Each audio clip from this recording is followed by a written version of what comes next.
Texas has just unveiled a new statewide reading list that will see 5.4 million public school students from kindergarten to 12th grade all turning the same books along a common path of literature starting in 2030. The list, approved last month by the Republican-led Texas State Board of Education, is the most ambitious attempt yet to standardize what every Texas student is deemed to spend 2 or more hours per week reading. The plan rests on a classical approach to education that values time-tested texts, big ideas themes, and the rectification of moral character. The ballot-approved canon begins in first grade in a way that could almost literally be a school of the month for parents.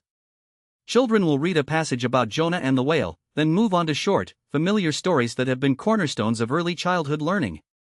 Classic picture books like Golden Licks and The Three Bears and the Berenstain Bears tales that promote the Golden TF/rule will be among the handful guaranteed that every kid will read. Beyond picture books, the list is expected to place a significant emphasis on texts from the canon of Western literature.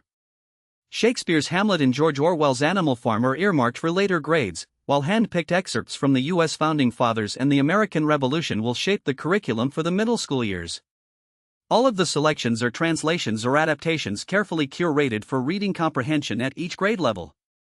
And then, of course, there's the flashpoint, Bible passages. The Texas list includes independent excerpts from both the Old and New Testaments, and the versions used, King James, English Standard, the New International Reader's Version, tend to lean strongly what is understood as a Protestant text.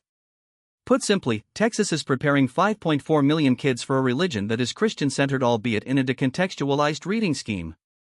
This has drawn a knee-deep controversy that mixes constitutional arguments about the separation of church and state, people's instinct to preserve tradition, as well as a general discomfort that people feel reading religious texts and allowing the religious imagination to color politics of today. The public reaction has been polarized.